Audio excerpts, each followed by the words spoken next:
Apply that. I've got in, drop a match in it, watch it go.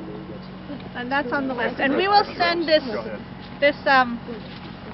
we will send it out like right before Trek too, just so you guys have a list of, a checklist of everything you need to bring and what we're bringing. But if you have something there that I have someone else bringing, then let me know, because we need to finish the holes. Okay. All right. I'm going to talk about handcart safety. Number one importance, safety. If you're wet and cold, your feet are cold, if they stop hurting, make sure you look at your feet. Your feet are going to be what's in the wet and cold most. Make sure if you've got shoes that you treat them with a mink oil or some kind of water repellent. If you're using tennis shoes, your feet are going to get wet. You need, if you have them, leather shoes, hiking boots, something like that. If you have them, if you don't have them, try to keep your feet dry. Bring extra socks if you can fit it in your bucket. Change your socks regularly. You might change during the day. If your feet get wet, you want them dry. Try to get your socks where they can dry out. If they're, you can set up a little wire or rope next to the fire when it's cooking to dry out socks. That's about all you'll be able to dry out, perhaps. Hand carts are heavy. They weigh about 150 to 200 pounds empty. They roll. They will roll over your foot and it'll break a toe. So be careful.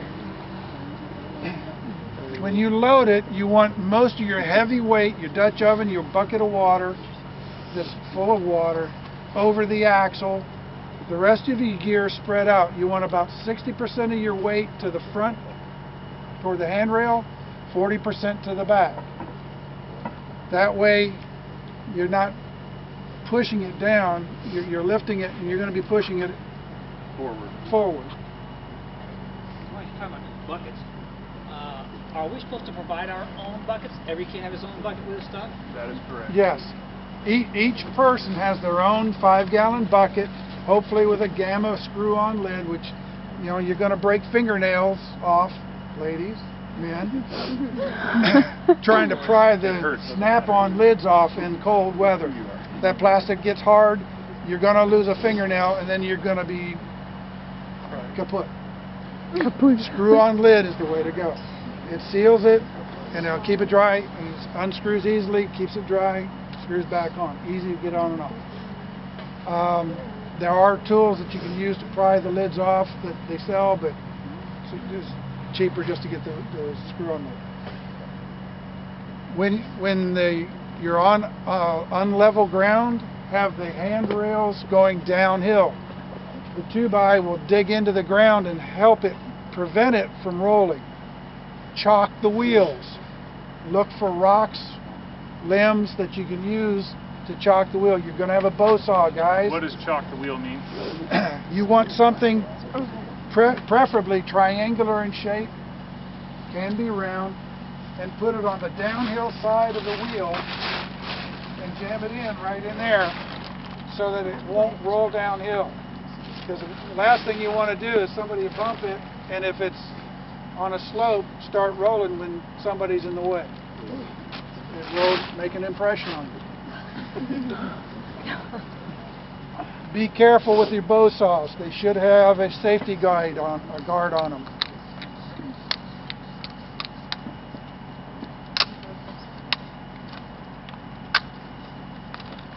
When you're cooking your meals, cutting with a knife, be careful with a knife. This is rusty. Tetanus shots probably needed after you get cut with this, but this'll cut a finger down to the bone. Got to be careful with it. I don't know how much cutting of wood we're going to be doing. That's to be determined. How warm you want to stay. Yeah.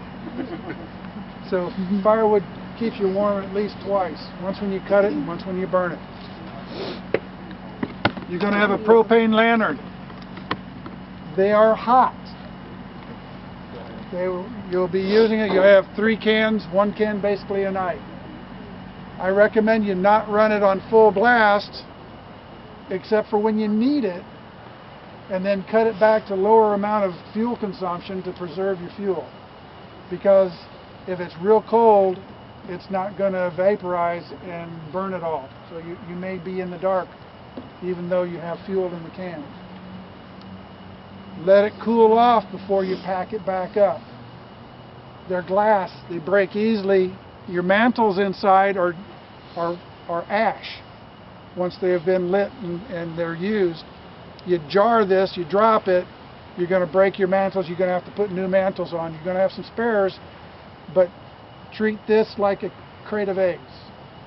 Gently, you want it to ride in a comfortable padded area.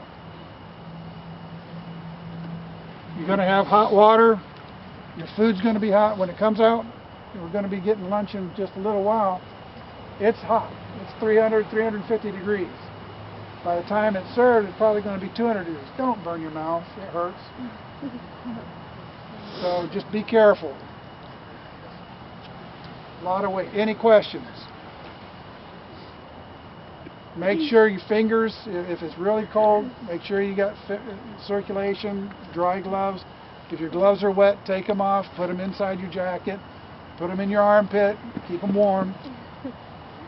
If you think you're getting frostbite, or your toes are cold and you don't feel them, or your fingers are cold and you don't feel them, ask to see a medic. There are places where there's going to be heat and warmth, and if there's a concern, they'll move you to the base camp for a little while, get you warmed up, and bring you back. Questions? Okay. So Mike, there's a degree of stewardship that I think kids and youth need to be aware of. They're not here as participants as much in the trek as leaders in the trek. You guys are the leaders. So a couple things that just came to mind for me. You guys should go back to your wards, talk to the other youth in your wards about the experiences you've seen, about how they can prepare for the trek.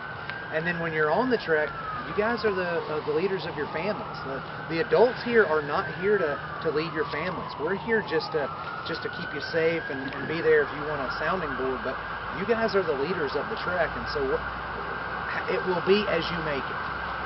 So think about that and go back and prepare about this. Think about this spiritually, how you want to spiritually prepare, how you want to socially prepare and talk to people in your ward and get them ready for this, and then how you want to be on the trail.